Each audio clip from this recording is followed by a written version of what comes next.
Bonjour à tous et à toutes et bienvenue dans Drôle d'Histoire, l'émission qui s'est inspirée et a plagié Histoire au coin du D20. Et aujourd'hui je suis en compagnie toujours du même, même si ça change à chaque épisode, mais vous commencez à vous habituer à son visage. Kaimao. Ouais. Je ferai en sorte que les textes soient déjà disparus quand tu fasses ça, pour que ça n'a aucun sens. Aujourd'hui, de quoi on vient parler, vous avez de toute façon lu le titre, je pense, et on vient parler de la suite d'une campagne auquel on a déjà parlé. Vous savez, il y a une question que j'aime bien faire au début, c'est vous dire, il y a deux questions à laquelle je vais répondre. Déjà, qu'est-ce qu'Apocalypse 13-18, et ensuite, a-t-on besoin de voir les autres épisodes pour comprendre celui qui va suivre, celui que vous regardez actuellement? Je commence par la fin, donc faut-il regarder l'autre épisode? Oui, donc c'est le lien juste ici, vous cliquez sur le petit i information, et vous cliquez dessus, vous allez le voir et vous revenez ici. Pourquoi il faut le voir? Parce que c'est une suite directe entre guillemets, même si ça se passe 20 ans plus tard dans l'univers, il n'empêche que ce sont les mêmes personnages qui sont au cœur de l'action, et que c'est une mini-campagne, et que cette mini-campagne, du coup, a été réfléchie pour nous faire patienter vers une nouvelle campagne, qui sera faite beaucoup plus tard, mais ce qui compte, c'est que du coup, elle n'a d'intérêt que vis-à-vis des interactions qu'elle crée par rapport à la première. Donc vraiment, il n'y a vraiment aucun intérêt d'écouter cette campagne sans connaître le contexte de base qu'est Apocalypse 13-18. L'univers, est-ce que tu veux expliquer vite off l'univers? L'univers, c'est tout simplement du médiéval, mais il y a eu l'apocalypse des démons. C'est ça. Voilà, c'est tout. Faut savoir que l'univers commence, en fait, le jeu, la campagne, parce que c'est quelque chose qui a été totalement créé par Charlie. Encore une fois, la petite histoire, c'est que c'est un one-shot qui nous appuie et qu'on a fait une petite campagne autour de ça. Et en fait, ça commence pile quand l'apocalypse, entre guillemets, c'est fini, que les démons ont disparu, plus ou moins. Bien qu'il reste quelques traces ci et là, mais en tout cas, il n'y a plus l'attaque constante. Donc, on est tous des survivants de l'apocalypse. Et là, comme je l'ai indiqué, ça se passe 20 ans plus tard. La nature en fait a repris énormément ses droits parce que l'humain finalement n'a plus énormément d'activités. Il reste cloîtré en fait dans des villes, dans des communautés, et il a tendance en fait à y rester coincé, de ne jamais aller voir ailleurs, etc. Donc les voyages sont très rares et par ce fait les routes commencent à disparaître, ce genre de choses. Nous jouons, parce que nous sommes 4 sur cette campagne. On va commencer par nous deux, puisque nous sommes le lien en fait, avec la première campagne, et nous présenterons les deux autres joueurs qui sont les nouveaux là-dedans, et qui jouent des pré-tirés entre guillemets, qu'ils ont pu un peu personnaliser, qui avaient juste, il faut l'avouer, moins de profondeur on va dire que les personnages, parce que c'était une pré-campagne avec que 4 sessions. Ouais. Le premier personnage c'est le tien, c'est le fameux Gunther, que je reprends donc de la première saison, première campagne. Comment ça s'appelle déjà sur Apocalypse? La première campagne n'avait pas de nom. C'était juste. Non, la première campagne Gunther, c'était juste Apocalypse 13-18 avec Gunther. Ouais. Gunther qui donc, vous le savez, vous avez mis pause cette vidéo pour regarder l'épisode 1 avant de continuer. Et donc un prêtre qui a une foi assez fragile, voire inexistante, et qui se bourre la gueule tout simplement tout le temps. Sauf que là on est 20 ans plus tard, après les événements ce qu'il y a eu, donc il a un peu changé, il est devenu un peu plus sage a priori, un peu plus vieux aussi, il est grisonnant maintenant. Et il est plus ou moins connu dans les environs pour être en gros quelqu'un qui a participé à la libération d'Avignon. Dans l'épisode précédent, vous l'avez vu, je vais vous le dire, voilà. Exactement. Moi, je joue un personnage du nom de Paladin. Faut savoir qu'en fait, j'ai eu deux choix par le MJ qui m'a contacté avant de lancer la campagne. Il m'a dit, voilà, normalement, tu devais jouer un confrère d'Ingvald of Solarius, donc vieux souvenir de la première campagne. Et du coup, voilà, un confrère du coup j'ai oublié comment ça s'appelle le nom, mais de la religion du soleil, quoi. Très très Dark Soul, hein. De toute façon, Ingvald of Solarius, c'est full Dark Soul. Et il m'a dit, voilà, au début je voulais que tu joues un confrère, mais finalement je me suis dit, pourquoi pas directement te faire jouer Ingvald, ça t'intéresse? Moi, je lui ai dit, mais écoute, de toute façon, quand t'as commencé, j'ai compris ce que tu voulais dire, et forcément, oui, c'est oui. Reprenons Ingvald, approfondissons ce personnage qui m'a marqué par le fait que c'est un des rares personnages bourrins que j'ai, finalement. Et j'ai repris Ingvald, mais il est mort. Donc, il faut qu'il se passe des choses. Et ce qui s'est passé, c'est que Gunther, dans sa recherche de sauver Davania, a réussi à finalement ressusciter Ingvald. Ingvald, qui est composé de chair morte, C'est un zombie. Reconstitué, c'est ça. Qui est un zombie, du coup, qui est obligé de se cacher derrière son armure habituelle. Donc, au moins, ça passe parce qu'il est habitué, mais il n'empêche qu'aujourd'hui, il ne peut pas juste se démasquer. À l'époque, il ne pouvait pas parce qu'il était à moitié cramé et que c'était un peu déshonorant. Aujourd'hui, il ne peut pas parce que c'est un zombie. C'est un peu plus problématique. Et c'est vraiment tout le personnage, finalement. C'est un changement important. C'est vraiment sa ligne morale. À partir de son retour, en fait, c'est une seconde chance, quoi. Il a pu revenir parmi les vivants. Et donc, il a son propre code moral et il est très droit, très... Même si... Oui, ça va venir dans la campagne, même si il peut se tromper, ce genre de choses, si pour lui, ça a quand même suivi la bonne morale, il a aucun regret vis-à-vis de ça. Donc, voilà plus ou moins l'équipe constituelle, qui était notre duo. Et on va introduire les personnages, avec les joueurs qui vont avec, quand on va les rencontrer, puisque là, vraiment, le début, et c'est pour ça qu'on a dit de regarder l'épisode 1, encore une fois, après on arrête de le dire, ça, mais parce que, voilà, vraiment, ça tourne autour de Ingvald et de Gunther. Vraiment, la campagne tourne autour de ça. Et, tout simplement, on doit aller au village d'Acton, qui est un village à peu près de 100, 150 habitants, voilà, c'est un petit truc, encore une fois, personne ne sort de là, etc. Et là-bas, on a un contact, Gunther, surtout un contact, hein. Ingvald c'est plus ou moins son bras droit, c'est le mec qui le suit, qui l'aide en combat, mais c'est pas lui forcément dans ce qui est occulte.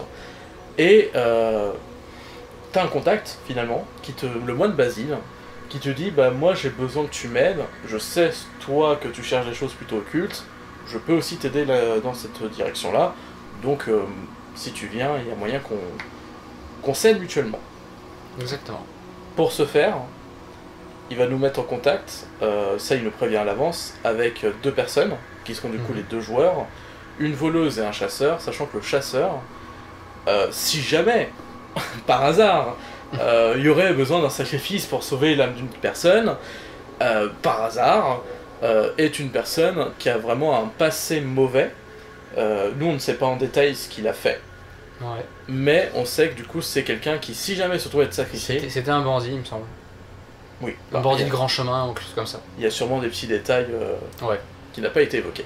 Mais voilà, juste pour dire que on sait que cette personne-là, finalement, c'est notre joker sacrifiable parce que c'est une mauvaise personne. Donc on peut le sacrifier, c'est pas une perte pour la société, pour l'humanité, etc.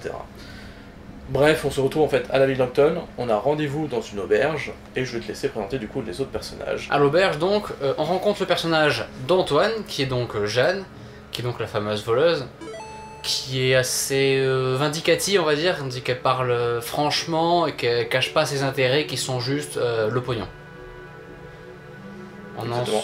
Je pense que j'ai pas grand chose d'autre à dire. Moi je peux indiquer un truc, parce que c'est moi qui est en lien avec elle, le fait qu'elle travaille, qu'elle va travailler avec nous, c'est parce que moi j'ai des artefacts liés à la religion solaire, et tout simplement à la fin de la mission je devrais en passer un qu'elle pourra revendre très très cher. Et donc, voilà. Parce qu'ils sont en or et tout ça.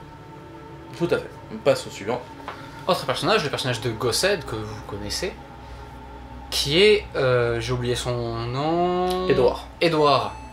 Oui, Edouard, qui est en gros le chasseur dont on a parlé, qui était aussi autrefois un bandit, mais ça il ne le dit pas, mais nous on le sait, qui se révèle être assez sympathique, franchement sympathique même je dirais, accueillant, il est là pour nous servir quoi. Tout simplement. Il est là pour rendre service. C'est-à-dire que ce personnage, un peu comme moi, s'était fait seconde chance, sauf que lui, bon, il n'est pas passé par la mort, mais lui aussi, tu vois, ça se sent comment il l'a joué, il est en mode, je vais essayer de suivre une bonne ligne de conduite, pas au point paroxysme qu'a Ingvald de rester là-dedans. Il veut vivre une vie bonne, quoi. C'est ça, ouais. Ensemble, du coup, à l'auberge, on discute de savoir quelle est cette fameuse affaire, et en fait, on apprend qu'il y a un esprit qui rôde aux alentours d'Acton, surtout au niveau de deux bois. Il faut savoir que la ville est entourée de deux bois, le bois aux ours et le bois aux loups, parce qu'ils sont chacun composés des animaux ici présents, en fait. Et de temps en temps, des gens y voient des esprits, ce genre de choses, et Gunther étant plutôt spécialisé dans l'occulte, hein, on rappelle qu'il a eu la réputation d'être un excellent exorciste, par hasard, mais quand même. Et bon, c'est quand même un des libérateurs d'Avignon, donc voilà, il a quand même cette réputation-là. Ouais. Donc ouais, il dit forcément, voilà, Gunther, je t'offre ces personnes-là, toi, il faut que tu enquêtes là-dessus et que tu nous aides, parce qu'on n'en peut plus de ces histoires d'esprit. Et on part directement au cœur du problème, hein, après avoir mangé un peu avec eux. Tout à fait. D'ailleurs, fait marrant, mais Ingvald était végétarien. Parce qu'en fait, au début c'était une blague que j'ai balancée comme ça en mode ah non, moi je suis végétarien parce qu'il proposait d'acheter une dinde, un truc comme ça. Et le truc c'est que, avec le MJ, du coup j'en ai parlé en privé, il dit mais en fait ça serait logique vu qu'il est composé lui-même de chair morte. En fait, voir la chair morte maintenant ça le dégoûte totalement. Donc, du coup là c'est un végétarien. Sauf qu'il ne servait à rien, mais c'est juste voilà, du background de personnage. Exact. Les petits détails qui rendent en fait l'univers vivant. Ouais, exactement. Une fois dans les bois, on est guidé donc par Edward parce qu'il connaît les lieux. Est-ce qu'il connaît les lieux parce qu'il était bandit avant là-dedans ou pas? On sait pas. Ou est-ce que c'est juste parce qu'il est chasseur? C'est probable. Et il nous amène dans le coin où a priori il a été le plus souvent vu. Et on se fait attaquer. Non pas par une créature surnaturelle comme on pourrait s'y attendre, mais par des types qui ont l'air assez surnaturels au début parce qu'en nous attaquant ils perdent des membres, mais en réalité ce n'a rien de magique ou de satanique, c'est juste que c'est des lépreux. Ouais, c'est des lépreux qui ont été virés de la ville parce que c'est compréhensible même si c'est pas sympa. Tout à fait. Et là s'ensuit un combat. Le combat, bon, c'est très marrant parce que voilà, il y a des jeux comme des Genesis, ce genre de choses où on peut dire bon voilà, ton personnage niveau combat il s'en sort bien. Gunther en combat, Gunther, c'est pas ça. Ouais voilà. Tout simplement dans ce combat, la seule chose qui se passe, enfin il y a plusieurs choses qui se passent, mais pour Gunther c'est il reste en arrière en voyant les gens se battre. Il y a un des lépreux qui essaie de le choper, qui lui chope la jambe même. Et Gunther, tout ce qu'il arrive à faire avec ça, c'est tomber par terre. Voilà. En se débattant, il tombe par terre. Voilà. Fort heureusement, il a une arme qui s'appelle Ingvald, ou ouais. Paladin pour le public. Et Paladin a deux choses. Il a le trait moral que je vous ai présenté. Il a une fidélité infaillible envers Gunther. C'est-à-dire que là, pour le coup, rien ne peut se mettre entre lui et Gunther. Donc la première personne qui blesse Gunther, ça devient une cible prioritaire à abattre. Et c'est ce qui s'est passé dans le combat, et c'est très drôle parce qu'il faut savoir en fait, Charlie s'est un peu inspiré de Darkest Dungeon pour cette saison-là, en termes d'aspect graphique, ouais. Et un peu pour le système de jeu. Et inspiré de Darkest Dungeon, il nous a mis des compétences. Et en termes de compétences, moi j'en avais 4, donc tout le monde en fait en avait 4, et c'était généralement des trucs liés à nos postes, et, soit du soin, soit du combat, ça c'est sûr, on avait du combat, genre le truc de base. Et moi, dans la 4ème, c'était un truc un peu divin, avec une tentacule qui apparaissait, excusez-moi. Et pour le coup, en fait, au début, j'avais aucune description. Et en fait, au moment du combat, je me dis, au pire, j'utilise, parce que vraiment, la description, c'est que la première fois que je frappe, quand c'est la première fois que j'utilise en combat, dans la session, ce pouvoir-là, je fais au maximum 20 de dégâts, ce qui tue n'importe qui. Et, enfin, 20 dégâts ou un truc genre, mais je sais que je one-shot quasiment n'importe qui. Et du coup, je me dis, pourquoi pas utiliser ça, je m'en fous, il a touché Gunther, c'est le truc à pas faire. Et du coup, je demande quand même au MJ, dis-moi quand même, cette compétence, comment elle se matérialise? Parce qu'il y a une petite tentacule sur l'affiche, mais je sais pas si c'est vraiment ça. Et il me dit, je te réponds en un mot, il m'envoie réellement tentacule. Et du coup, je comprends que mon personnage a vraiment des tentacules qui sortent, quoi. Et je me dis, bon, on va éviter de faire ça à la première session. Ouais. Ça gâcherait un peu la confiance dans le groupe. Ouais, il risque d'avoir après des questions un peu étranges, donc j'ai juste frappé. Mais c'est la petite anecdote où vraiment, genre, j'étais à ça de foutre en l'air vraiment toute la campagne. Hein. Heureusement, j'ai posé la question au MJ, qu'il a été très gentil de me le dire. Mais ouais, du coup, le combat en fait, c'est pas si difficile que ça. Le chasseur est arbalétrier, donc il s'en sort bien à l'arc ou à arbalète, je sais plus. Enfin, en tout cas, il s'en sort bien à distance. Et on s'en sort tous bien, y compris Jeanne qui aussi est forte en combat. En fait, il n'y a que Gunther qui galère, mais c'est pas grave parce que moi je protège. Mais voilà, maintenant qu'ils sont morts. Le massacre attire qui donc?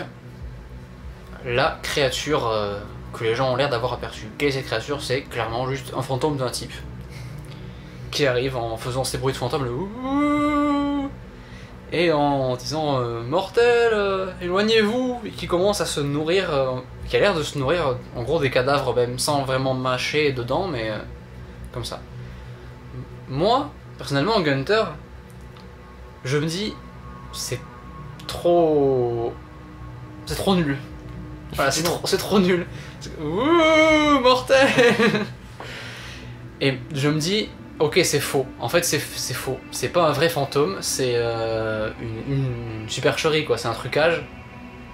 J'avais déjà moi-même en tant que joueur entendu parler d'histoires de faux fantômes en utilisant des miroirs et ce genre des faux miroirs, des reflets et tout ça.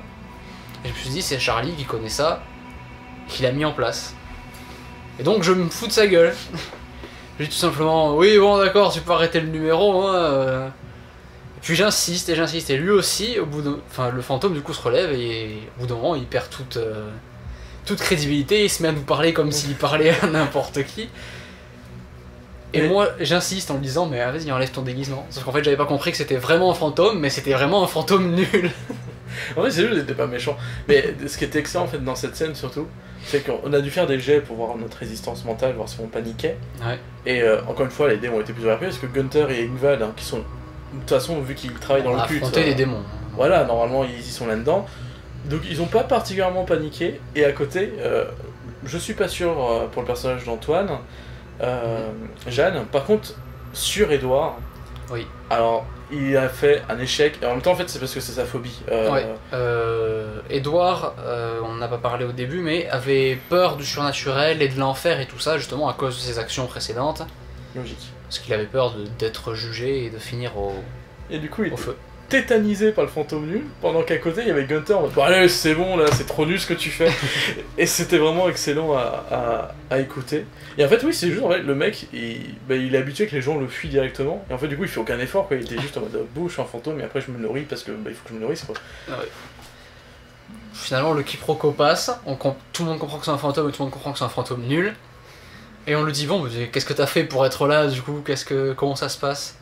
Il nous dit, oui, il y a 20 ans, je suis mort, je crois que c'était dans une campagne militaire ou un truc comme ça. Oui, c'est ça.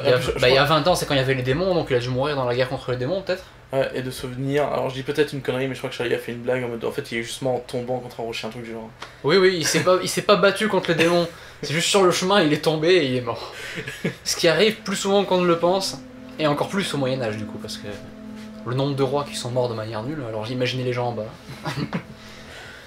Au fur et à mesure qu'on l'interroge, il nous dit des choses un peu comme des histoires par rapport à un rituel ou ce genre de choses, mais c'est flou pour lui parce que son fantôme il était mort sur le moment. Et on fait le lien avec une rumeur qu'on a entendu parler du coup dans le village où on est, qu'il y a 20 ans justement, il y avait une sorcière dans le coin qui faisait des rituels ou ce genre de choses, je sais plus exactement de quoi consistait la rumeur, mais elle a été découverte et elle a été brûlée. Clairement. On fait le lien, on fait soudain, parce qu'on sait que la sorcière avait un mari, je crois, c'est ça dans l'histoire. Sûrement. Ou peut-être qu'on l'apprend un peu plus tard. C'est sa sœur qui a un mari, enfin, il y a une histoire comme ça. Un mari qui est mort et tout ça. Ouais. Et donc on se dit, le fantôme c'est le mari qui est mort. Et qui a été ressuscité du coup par la sorcière. En tout cas, c'est la théorie qu'on avait, et elle est plus ou moins confirmée plus tard, au fur et à mesure. Ouais. Évidemment, et en fait, la première session, il y en a 4, s'arrête là. Ouais.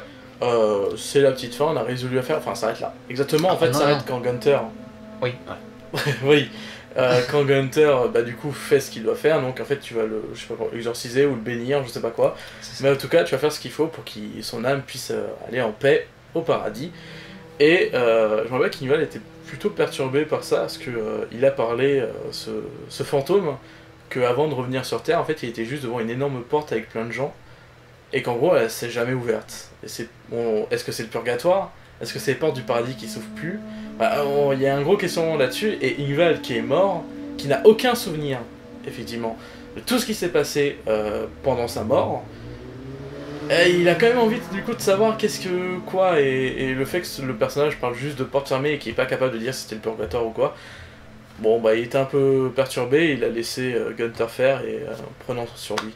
Et donc effectivement la session s'arrête après ça, et la suite c'est quand on arrive à faire le lien, puisque la session commence et on apprend effectivement que la dite sorcière, celle avec qui il y a forcément un contact avec la personne qu'on vient d'exorciser il y a pas longtemps, elle a une sœur. Ouais.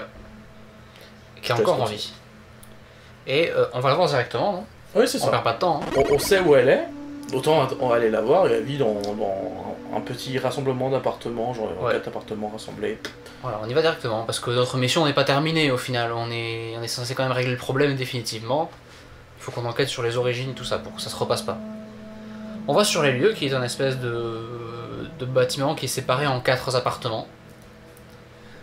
On va toquer donc à un appartement qui est celui donc de cette sœur. C'est pas une sœur, la sœur de la sorcière. Et on est plutôt bien accueillis au début, il me semble.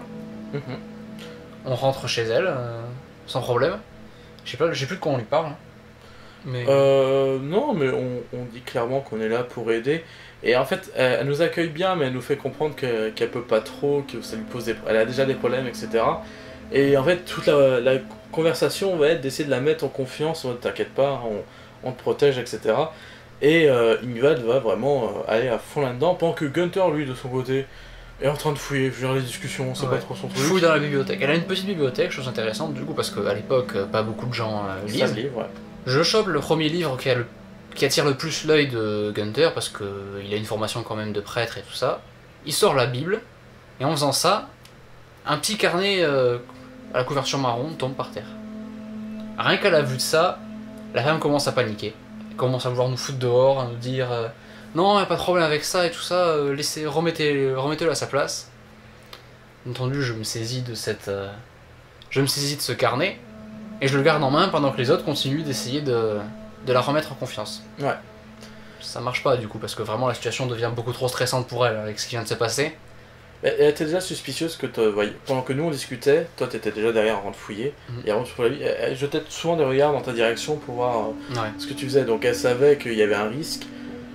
Malgré tout, on aurait une information de sa part en négociant, c'est que il y a une cabane dans le bois de l'ours, si je dis pas de bêtises, en tout cas... un des deux bois en tout cas. Il y a une cabane, et c'est une cabane dans laquelle on peut trouver des choses intéressantes, parce qu'elle appartenait à je sais plus qui était en contact.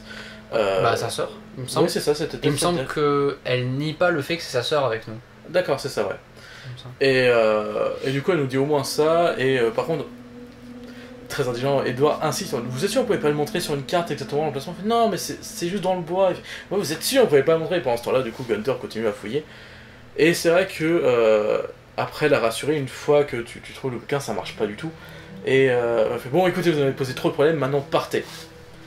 Ce qu'on commence à faire, on commence à partir, et là en fait au moment où on part, il y a un énorme bruit derrière, comme si les volets, parce que même si historiquement il n'y en avait pas encore dans Apocalypse, il y en a parce que c'est pas vraiment historique donc on s'en fiche, des volets qui explosent et quelqu'un qui vient de partir en courant. À ça, on retourne directement en arrière. Ouais, Ingvad va pour défoncer la porte et il rentre, pendant que Edouard ou... C'est Jeanne, je crois. C'est Jeanne, justement, j'avais un doute. Jeanne, du coup, préfère partir courir, voir s'il y a quelqu'un qui est en train de courir dehors. Et oui. Elle aperçoit une silhouette. Oui, c'est vrai. Elle aperçoit une civiette. Une civiette, ouh là là.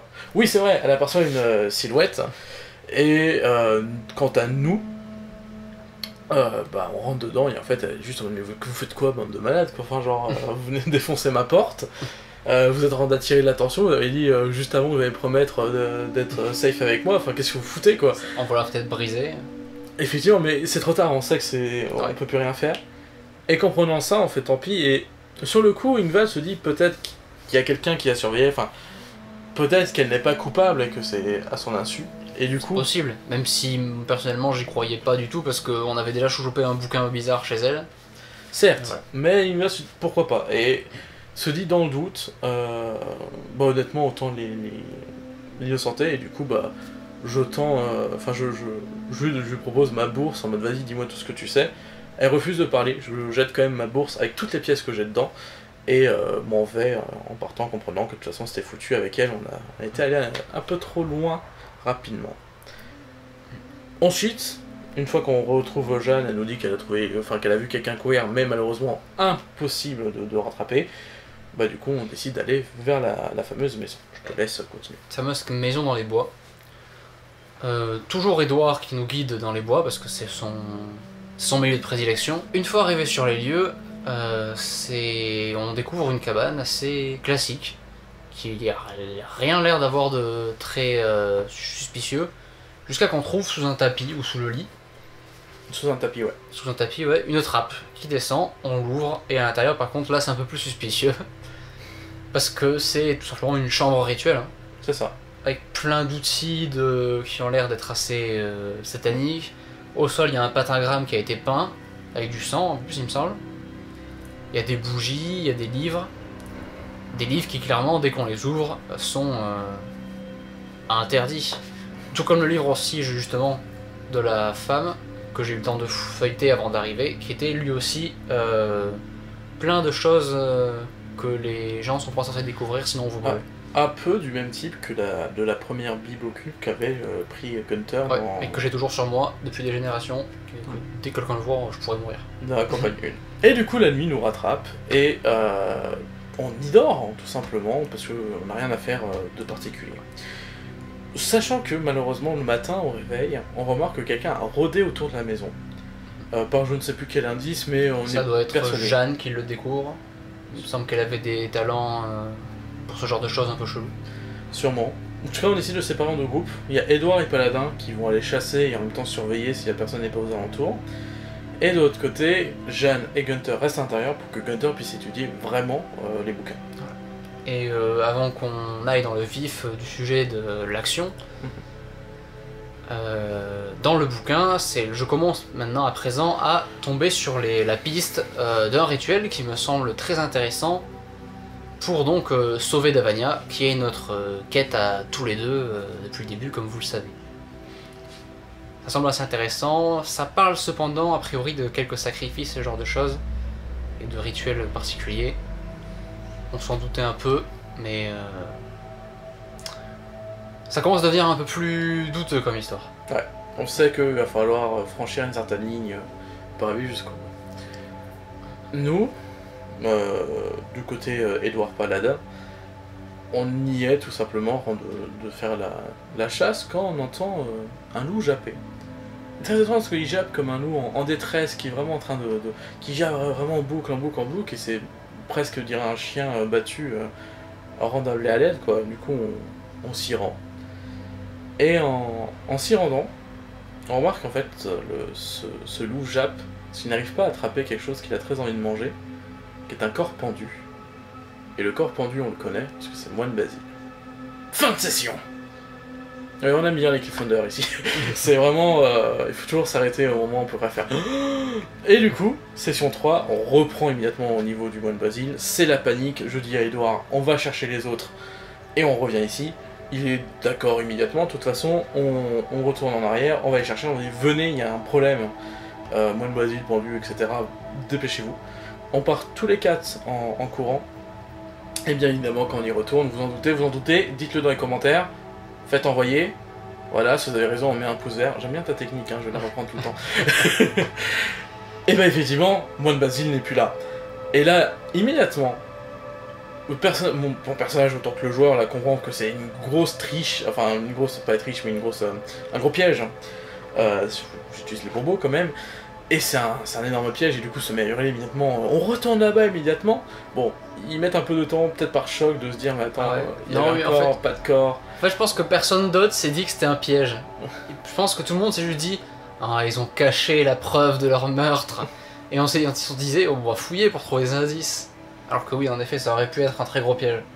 Et c'était un piège, parce que finalement... Il n'y a pas quelque chose qui nous attaque directement, non? C'est pas un piège en ce sens-là. C'était une diversion, c'était pas un piège. Ah, on vous salue dans les commentaires. C'est juste moi qui n'ai pas utilisé le bon mot. Mais c'est quand même un piège en soi, parce que l'idée était qu'on aille là-bas pour libérer la maison. Et évidemment, quand on y re-rentre, on remarque qu'elle a été mise sans dessus-dessous. C'est difficile à dire. Et on est en mode merde. C'était effectivement une diversion. Qu'est-ce qu'on fait? Il va falloir fouiller la maison, il y a l'air d'avoir personne, on ne sait pas trop. Il y a moi et Jeanne qui descendons en bas, et en haut il y a Gunther et Edward qui restent. Et malheureusement, en bas, alors qu'on commence à descendre les minets, quelque chose nous fonce dessus. Et on n'a pas le temps de réagir, c'est-à-dire qu'on est dans le noir, hein, il faut voir vraiment le truc, on vient juste d'arriver, et au moment où on regarde un peu, ouais, genre on cherche, il y a peut-être une ombre, bah ça nous fonce dessus, donc là t'as pas de temps, ça nous bouscule, et ça arrive en haut des escaliers, et il va y avoir un combat, surtout entre Edward et lui. Gunther va, je crois, participer un peu, mais... Oui, je pense, il me semble me souvenir que Gunther essaye de participer, mais il se fait vite balancer d'un revers de main, et il finit sur lui. Ah putain, c'est fou comment toute cette campagne peut être résumée par Gunther se fait bolosser en combat. Mais du coup, c'est ce qui se passe, voilà, il y a ce combat, et Edouard arrive à le blesser au genou, mais la personne arrive quand même à fuir. Voilà, c'était, on a pu le voir un peu plus dans le combat, présent, c'était a priori un homme encapuchonné, Tatoué de partout. tatoué de partout. Ouais.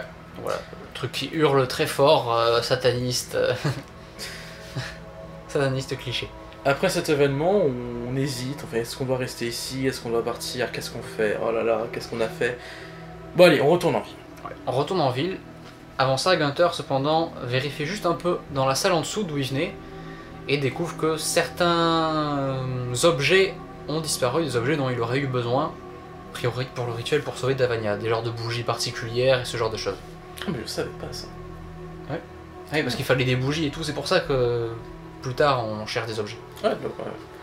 Mais tiens, tu vois, c'est marrant, je savais pas que t'avais vérifié Ouais. les artefacts. Tiens, j'en apprends tout à chaque épisode, c'est incroyable. C'est beau. C'est beau. Et on retourne en ville où, avant même qu'on y soit, on est confronté par un groupe de gardes. Et on comprend très vite, par ce que disent le groupe de gardes, que la femme dont on a volé le bouquin et dont on a pété la vitre et qui nous aime absolument plus maintenant, nous a accusés d'être des satanistes et elle cherchait certainement à faire qu'on soit fouillé pour qu'on trouve son propre bouquin Ouais. et que ce soit une preuve. Normalement, dans les GDR, dans ce genre de situation, on se dit ok, c'est le moment où tout le groupe sort les armes et on combat les gardes. Sauf que non. Non. On est des personnes respectables. Et on décide simplement, oui, vous pouvez nous fouiller. Mhm. Il me semble qu'il commence par fouiller les deux autres, Jeanne et Edouard. Ouais. Ingvald ensuite. Ok, on va lui demander retirer son armure. Et on va juste convaincre en mode bah non, en fait, genre l'armure c'est normal, c'est genre le truc, de toute façon tu peux rien cacher en tout. C'est ah ouais, je sais plus comment on convainc, mais dans tous les cas, en fait, au moment où on y arrive, la conclusion était bon, ok, c'est bon. Il me semble qu'ils insistent pas trop parce que c'est pas le chef de la garde qui est un peu baraqué qui le fait. C'était un de ses acolytes Ouais. qui était tout maigrichon et tout petit. Et du coup, il n'osait pas trop insister sur le fait de te fouiller. Ouais. Et il passe à moi, donc Gunther, le prêtre qui a actuellement 3 bouquins satanistes, plus ou moins larges comme ça, à sa ceinture. Et il commence à fouiller, et bien entendu, il trouve le bouquin. Un des bouquins déjà. Donc, il trouve un bouquin, il ouvre, et bien sûr, quand tu ouvres un bouquin et que tu as des dessins avec des pentagrammes et des têtes de démons, C'est douteux, mais pire que ça, c'est que quand il ouvre, sa première réaction c'est il regarde, puis il se tourne et fait chef, je sais pas lire. Et du coup, il y a qu'une conclusion qui s'en va, c'est bah va chercher un prêtre et il va aller analyser ça pour nous. Et donc du coup, on a dû attendre et ils nous ont laissé debout en garde à vue sans équipement. c'est ça. Et ils sont insultants, tu vois. Vous voyez, Ouais. ils insistent, ils ont un ton vraiment très autoritaire. Dès qu'on dit quelque chose, ils nous disent de la fermer et tout ça. Et nous, on joue pas le jeu. On joue pas leur jeu du tout. C'est vrai, il y a vraiment deux groupes qui se créent. Il y a toi et moi. Ouais. Et on est vraiment en mode comme si vraiment on n'avait rien à se reprocher et tellement rien qu'on est insultant en étant C'est ça. très poli. C'est qu'on est très sympathique à leur égard, mais c'est la sympathie qui est tellement grande que si quelqu'un te le fait en face, tu comprends qu'il se fout de ta gueule. C'est ça. Et de l'autre côté, il y en a qui commençaient à perdre un peu patience, notamment Edouard, et qui commençaient à dire Et oui, Jeanne non, aussi. Jeanne aussi. Jeanne Ouais, aussi. je me souviens qu'aussi, mais de souvenirs, c'était vraiment Edouard qui insistait beaucoup. Peut-être, après mes souvenirs ne sont pas bons, on rappelle, hein. Les événements passent. Au pire, eux aussi ils commenteront, ça fera plus de commentaires. Voilà, mais, allez-y, débattez. Mais oui, en tout cas, ça commence à voilà, on en avoir marre, quoi. Faire, oh, c'est bon, là chez nous, de toute façon, vous savez, nous on est en mission, etc. pour le moine Basile, nanani, nanana. Il y a d'ailleurs un moment où le moine Basile est évoqué, où tout simplement Oui. on dit, bah nous la dernière fois qu'on est en ville, on l'a vu, bah il est en vie. Et vous nous apprenez qu'il est mort, merci, mais du coup, qu'est-ce qu'on. Enfin, qu'il a disparu, eux ils savent pas qu'il est mort. Il dit juste il a disparu, nous on est en mode bah. Ouais, mais nous la dernière fois qu'on l'a vu, il est en vie. Du coup, on n'est pas vraiment suspecté. Au début, ils voulaient un peu nous mettre ça sur le dos, mais très rapidement, en fait, on a réussi à dégager ça, tout simplement en C'est disant ça. bah. La situation ne s'envenime pas assez pour qu'on finisse par se battre, Non. et le petit garde revient avec le prêtre de la ville. Le prêtre qui demande donc à lire le bouquin. Bon, bien sûr, je peux pas refuser, parce que si soudainement je me dis à faire non. Là par contre ça devient bizarre. Et je me dis, en continuant à être sympathique avec eux, il y a peut-être moyen de trouver la brèche pour l'embrouiller. Enfin pour les embrouiller. Je passe le livre, il commence à lire. Et bien sûr, bah, il est pas stupide. Quand les premières phrases que tu lis, c'est mettez la victime au centre du cercle. Ça marche pas. Je vois sur son visage qu'il commence à s'inquiéter. Et du coup, je fais en sorte de parler déjà pour ralentir sa lecture de plus en plus. Et je me dis, ok, c'est un prêtre. Il connaît peut-être mon nom. Du coup, je lui demande son nom déjà, comme si c'était une discussion sympathique entre prêtres. Je lui donne mon nom et je vois qu'il tilte pas. Donc déjà, moi, je suis un peu dégoûté.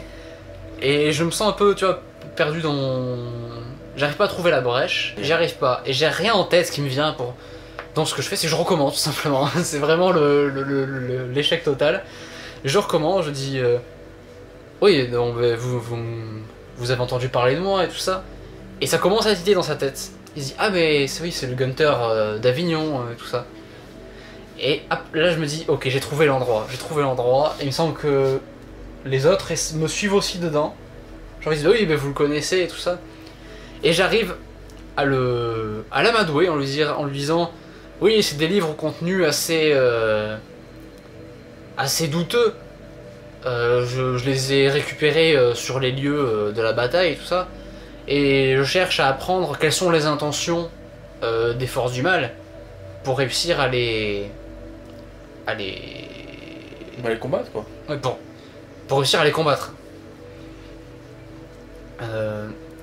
Ça a l'air d'être un peu douteux même de son côté au début. Il se dit vous voulez utiliser leur force contre eux? Moi je dis non, je veux juste savoir ce qu'ils veulent faire.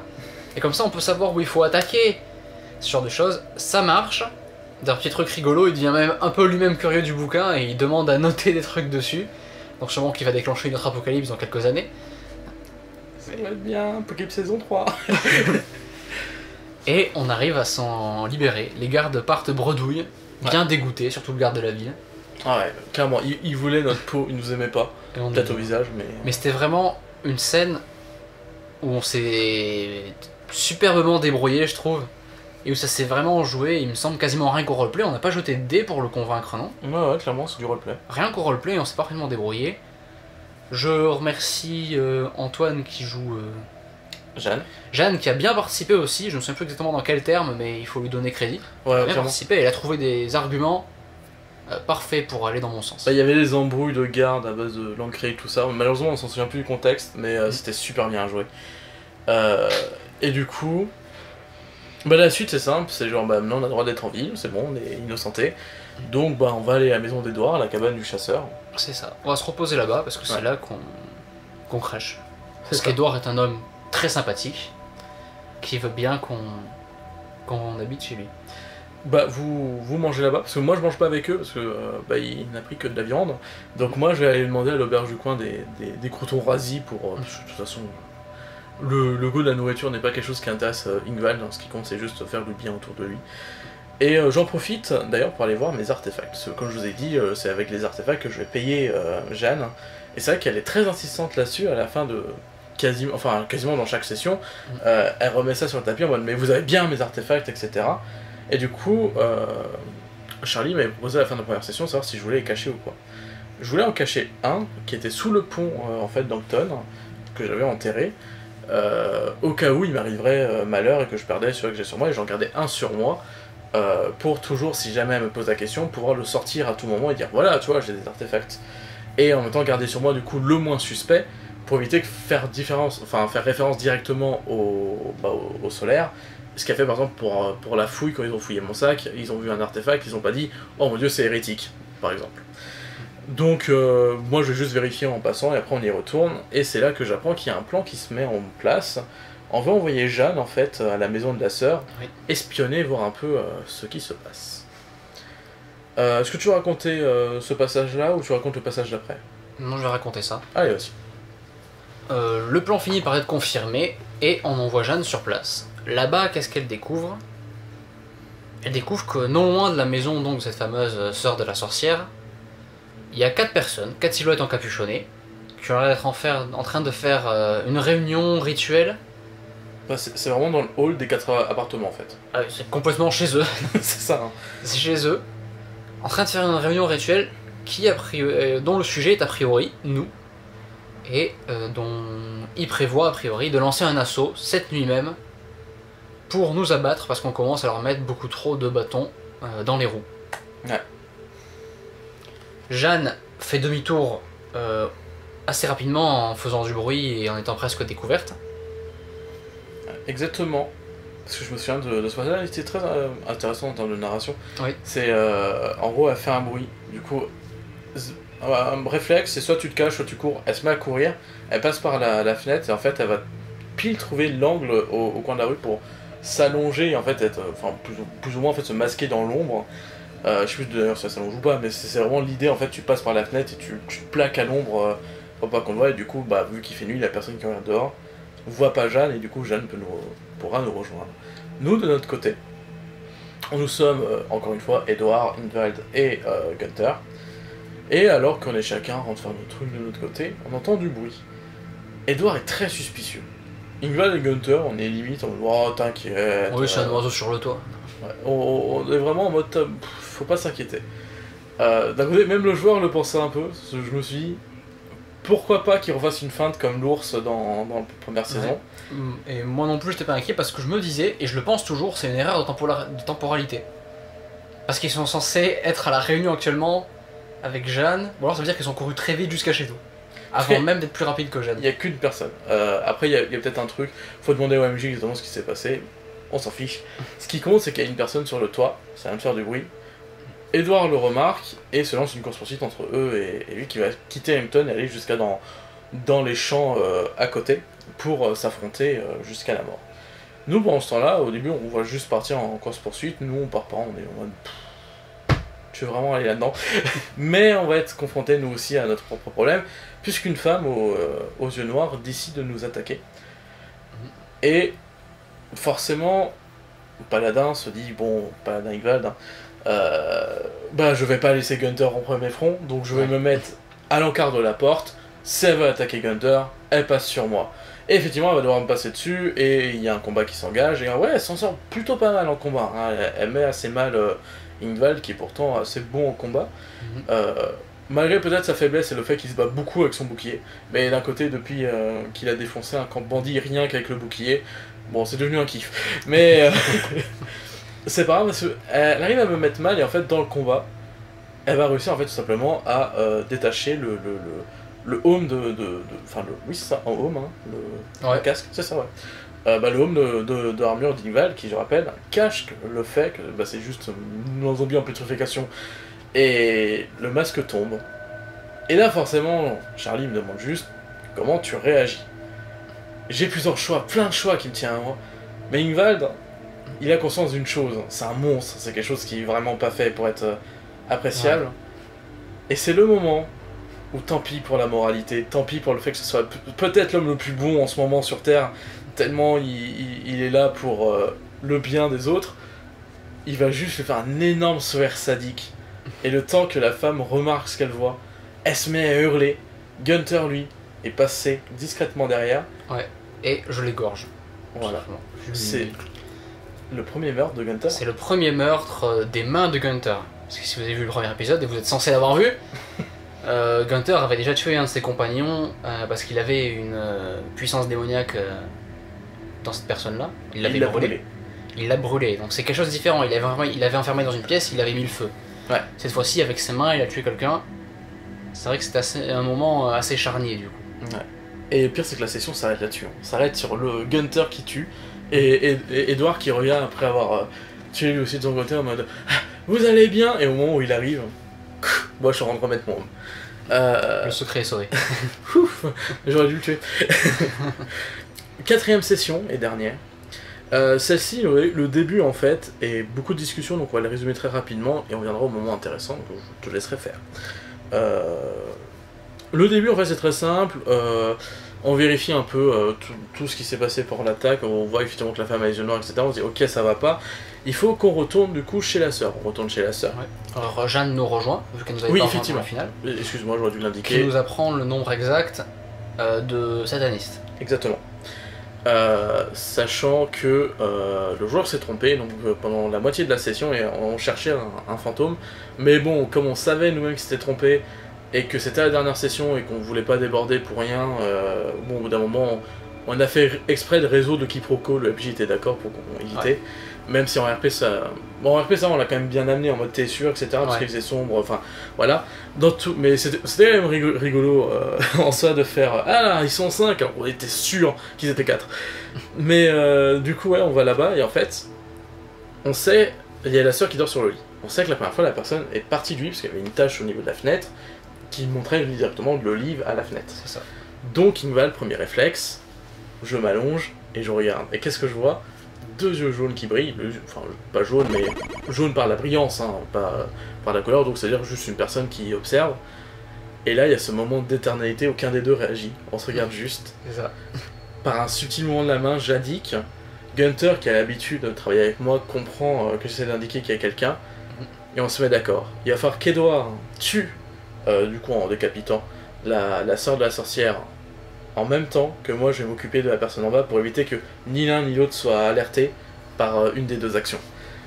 Donc moi, très, très doucement, c'est vraiment tout au ralenti, quoi. C'est vraiment le moment qui s'est éternisé. Je prends mon arme, je vais réussir à le lire, je la sors, et puis c'est vraiment genre, on attend. Ça. Les deux en même temps. 1, 3. Là, tu vois, par exemple, c'était pas synchronisé. Là, du tout. Pas du tout. Mais ça s'est mieux passé dans la partie. C'est vrai, parce qu'on était synchronisés. Et effectivement, les deux sont morts, Sur le coup. sachant que deux autres personnes sont mortes, la femme et celui qui était sur le toit, donc ça fait Ça fait 4. 4 morts. À partir de ce moment-là, on sait qu'on a réglé le problème. Ouais. On a réglé le problème, sauf qu'il reste encore notre objectif personnel à nous deux, qui est de sauver Davania. On sait à présent qu'il faut sacrifier quelqu'un.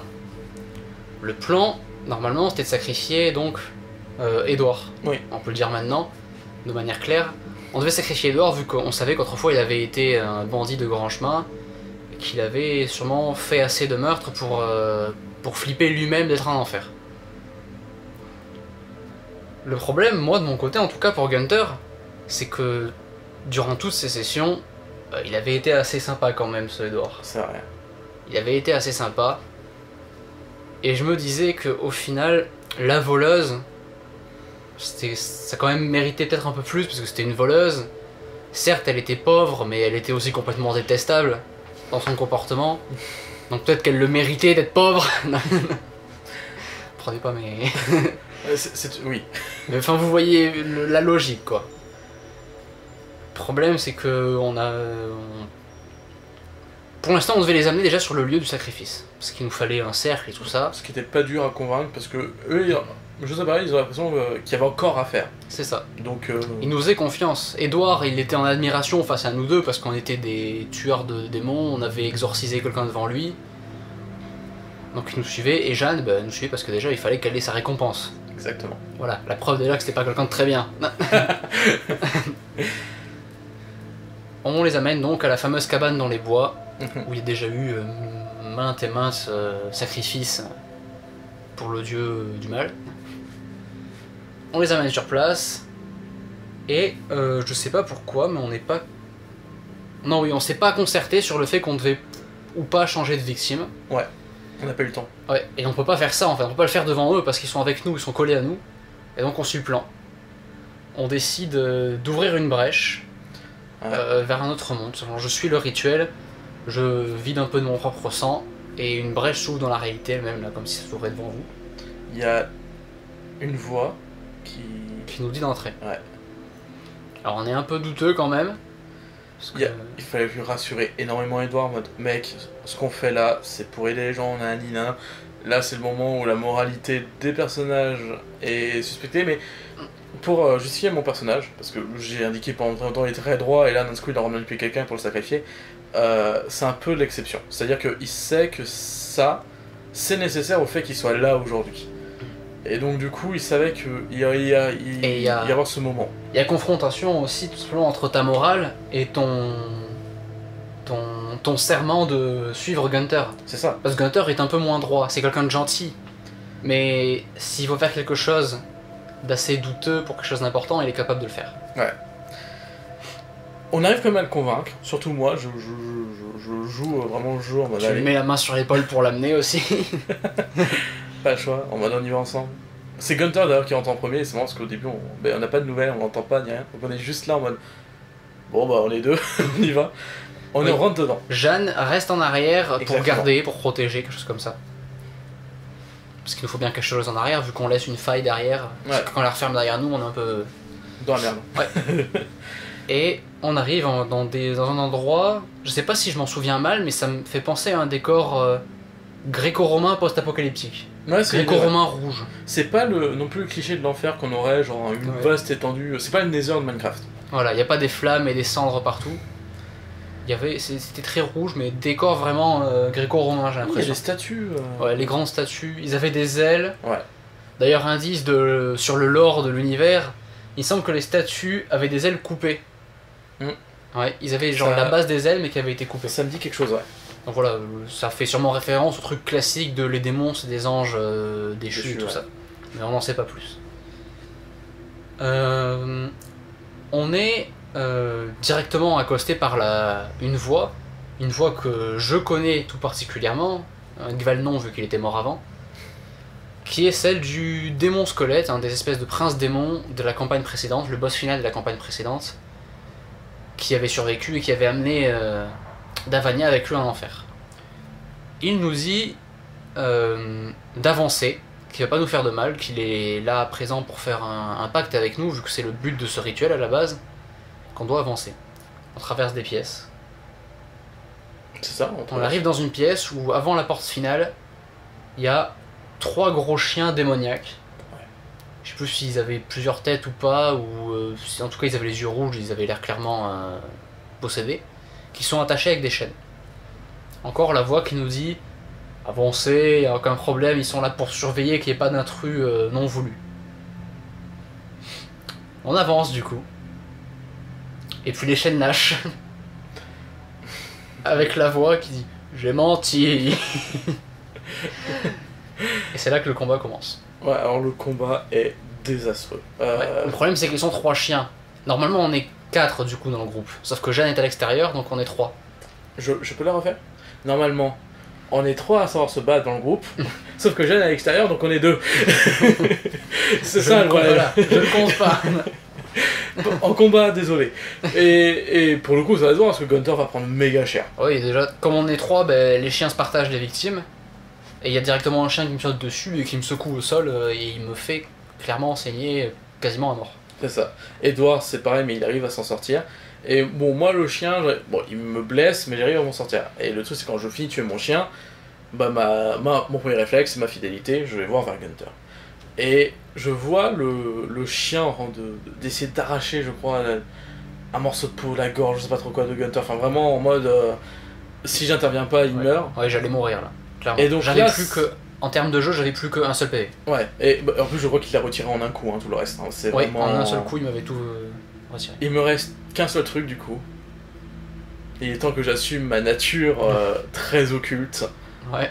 Et de toute façon, le seul témoin va mourir, donc je fais sortir mes petites tentacules et elles vont s'en prendre au chien. Et les tentacules, bien entendu, ont tué le chien, je crois, avec l'aide aussi d'Edward qui a donné un coup de flèche pour terminer le chien. Enfin, Ouais, il y avait Ouais, encore c'est les bien. 2 autres chiens vivants. bah, là, T'en c'est plus avais- ou moins le fin de combat, hein, parce Ouais, que ouais. en fait, Edward, lui, s'en Ah oui, sort ils se tout seul, hein. font détruire par les tentacules. T'en détruis pas qu'un seul, tu les détruis tous. Ah ouais, bon, voilà. Bah, et encore mieux. Voilà. Encore plus héroïque dans l'occulte. Et Edward et Gunther sont dans un mauvais état. Edward ne se pose pas plus de questions que ça parce qu'il est agonisant, hein, de toute manière. Ouais. Je suis pas sûr en fait même qu'il a tilté, tu sais, sur le coup, il était juste en mode, oh, j'ai mal. Ouais, voilà. Dans tous les cas, on se rend à la salle d'après, et dans lequel il fait, bon bah vous avez survécu, bon bah on va négocier finalement maintenant. C'est ça, vous méritez votre pacte. Et de toute façon, une fois qu'on est face à lui, Ouais. Gunther retrouve tous ses mauvais défauts. Ah non, même avant ça. C'était avant, Non, non, mais je veux dire, avant ça, Oui, il y a une chose pardon. plus importante avant. mais elle coûte pas. C'est qu'avant même qu'on adresse la parole à ce démon squelette qui fait des pactes, Edouard nous arrête et il nous dit bon, écoutez, je suis là pour vous accompagner parce que je suis fidèle, je suis sympathique et tout ça.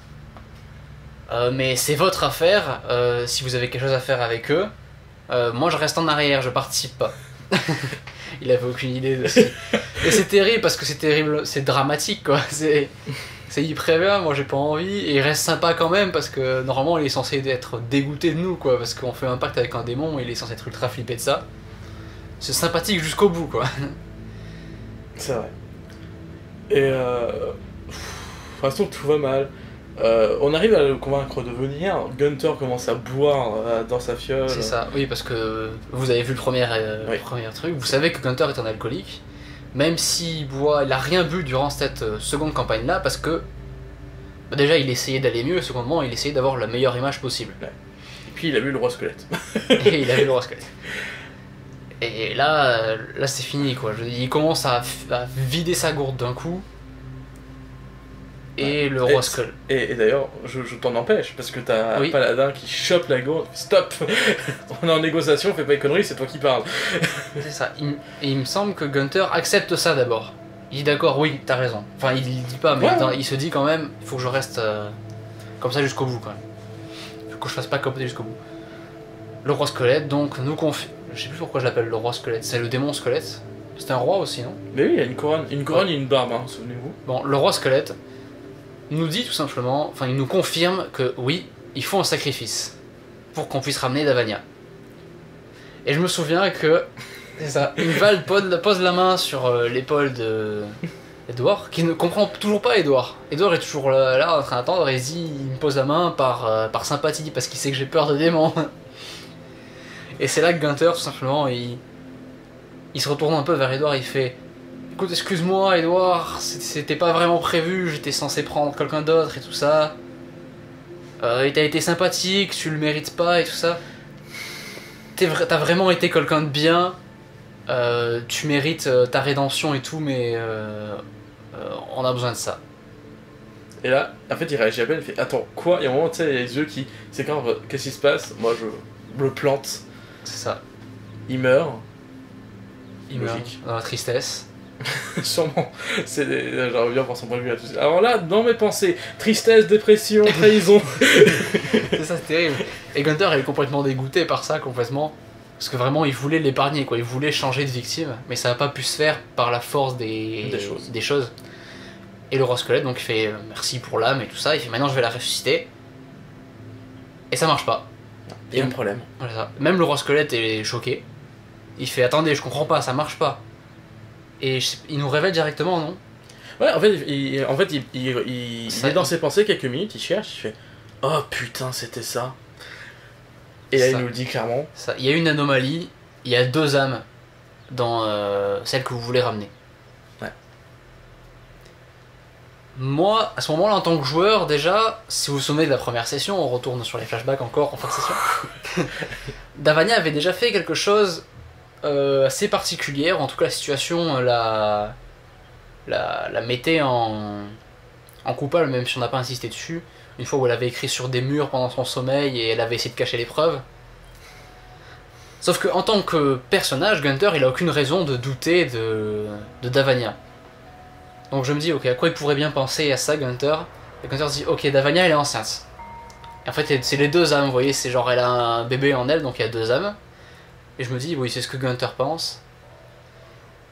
Et Gunther, du coup, se dit quand même que pour 2 âmes, et surtout un bébé, on peut bien sacrifier une âme de plus, parce que justement, le squelette nous dit, si vous voulez les 2, il faut un deuxième. Il faut un deuxième. Et il dit plus que ça, il dit, sinon, vous pouvez ne pas sacrifier d'autres personnes. Et c'est là où, par contre, la théorie de Gunther sera un peu étrange. C'est, il dit, sinon, je peux la ramener, mais je vous garantis pas quelle âme sera là. Et du coup, ça serait un peu bizarre, genre, t'as que le bébé, tu vois. Ça aurait pu... Écoute, c'était particulier. Mais ça aurait pu marcher quand même. Non, mais après, je comprends, c'était un beau roleplay. Hein. Ouais. Et c'est le moment, il me semble, là où Gunther, du coup, se tourne vers Ingvald. Il dit rends-moi ma gourde. Ingvald qui veut pas, il fait rends-moi ma gourde, putain. Là, j'en ai besoin pour maintenant. Et Ingvald, il lâche. Ouais. Je prends ma gourde, je commence à me bourrer, tandis que je dis à Ingvald, bah, va récupérer l'autre. On va chercher Jeanne, du coup. Au final, comme ça, au moins, t'as... Au final, pour les remords de Gunther, les 2 seraient morts. Ouais. Ça aide pas beaucoup. Et Bah moi je cherchais Jeanne, faut savoir, en fait le joueur était pas là de la session. Ouais, il a dû C'était à s'absenter. PNJ, donc il n'y a pas eu vraiment de débat ou quoi, hein. C'était en mode suis-moi, et de toute façon c'était la fin, et on sait tous que ça allait mener à là ou quoi, donc il n'y a pas eu... S'il y aurait eu le joueur, je pense qu'il y aurait eu peut-être un peu plus de confrontation, Ouais. Il y aurait eu un affrontement, il aurait fallu l'immobiliser. je pense, ouais. On peut même dire que c'est ce qui s'est passé, on sait pas, mais en réalité le PNJ est endormi. C'est ça. Mais parce qu'en fait, il aurait pu se passer vraiment plein de trucs. Par exemple, tu vois, s'il m'aurait échappé, ça aurait créé plein de possibilités pour la suite. Mais bon, Ah ben, vous il voulez, fa- vous il voulez fallait un être là. secret? Si Jeanne se serait enfuie, je pense que Gunther... non, en fait, je sais pas. Bah non. Gunther serait soit sacrifié lui-même pour le faire, mais je pense qu'il aurait préféré demander à Ingvald de se tuer. On en reparlera juste après de ça. Parce que de toute façon, là, c'est la fin. On ramène. Je ramène Jeanne qui dormait, donc. Elle bouge un peu dans son sommeil. La musique, il dirait en mode, ah, qu'est-ce qui se passe, ça bouge. Et toi, t'es en plein milieu des enfers, t'es en train de la porter. Et du coup, bah, c'est ce qu'on fait, le sacrifice. Et tout se passe bien. Il nous dit c'est bon. Et on va voir Davania, du coup, nous apparaître à nous. Capuchonné, le visage par contre bien... le peu qu'on voit du visage est bien taillé de partout, et surtout ailé. Des ailes, derrière elle, et elle se pose, et la campagne se termine littéralement là-dessus, au moment où elle est Exactement. face à nous. Aucun dialogue ne peut être échangé. Aucun, rien, la campagne s'arrête là-dessus, c'est clairement une annonce pour la campagne 3 qu'on fera... Pouf, l'attendez pas. Oui, parce qu'il y a des Genesis entre temps, et clairement, des Genesis prend plus le pas que Apocalypse Resident. Du coup, oui, bah juste pour parler un peu. C'est vrai que moi, il y avait un truc, parce qu'on a beaucoup parlé tous les deux Oui. de ça, et on se faisait des théories, parce que plus ça nous avançait, et plus tous les deux on en discutait en mode qu'est-ce qui va se passer, parce que bah, la campagne tournait autour de nous de toute façon, et on savait qu'il allait falloir des sacrifices, etc. J'avais oublié, moi, non pas le fait de l'histoire des âmes, mais j'avais oublié le fait que ça pouvait prendre en compte pour le sacrifice. Mais je m'attendais qu'il y avait quand même une douille, et en fait, ce que je m'attendais, c'est qu'il demande de sacrifier mon personnage, donc Ingvald, pour sauver l'autre personnage, Davania. C'est qu'il y a vraiment un choix drastique à faire entre les deux pour pas avoir les deux vivants. C'était ces deux personnages, donc il fallait bien qu'il en joue un pour la troisième campagne. Et au final non, parce que le choix était beaucoup plus simple, c'était juste sacrifier un autre joueur. Mais c'est vrai que c'était quelque chose que je redoutais jusqu'à la fin, qu'ils disent bon bah du coup c'est simple, soit tu perds ton chevalier, soit tu perds la dame que tu viens sauver quoi. Mais non, finalement ça s'est pas fait. Et c'est marrant que même toi, en fait c'est marrant parce que tous les joueurs étaient prêts à se sacrifier là. C'est genre tous les deux on allez on se sacrifie. Finalement il y a 4 morts pour 2 âmes. Finalement Davania elle revient, il y a personne. Et elle va faire sa vie. Bon, enfin voilà, du coup c'était très sympa, c'était encore une fois une campagne de transition de 4 sessions. J'espère que cet épisode vous aura plu. En fait je pensais qu'il serait un peu plus court, mais j'ai l'impression qu'il a la même durée que les autres, donc Drôle d'Histoire est définitivement une émission longue, et je le remarque en fin saison 2. Ça va être l'outro de tous les épisodes depuis Déjeuner, oh putain, c'est long en fait comme émission. Enfin bref, j'espère que vous avez plu, vous connaissez les trucs habituels. Les commentaires, hein, il y a eu les débats, j'espère, il y a eu la devination. Hein. Attention, moi sinon je mets pas de cœur à vos commentaires. Like, vous partagez la vidéo si ça vous a plu, hein. Bon, c'est un format très sympa à partager. Mais c'est bon, ils ont fait tout là, ils se sont partagés, ils se sont abonnés, ils ont liké. Bah voilà, bah merci beaucoup d'avoir suivi cet épisode. On se retrouve... Non, je sais pas si le prochain c'est... Ah ouais, en fait le prochain c'est peut-être le dernier épisode ou pas, ça va dépendre si on a le temps de tourner un dernier truc. Donc peut-être à la fin de la saison 2 au mois prochain, sinon à la suite. Ciao. Bye bye.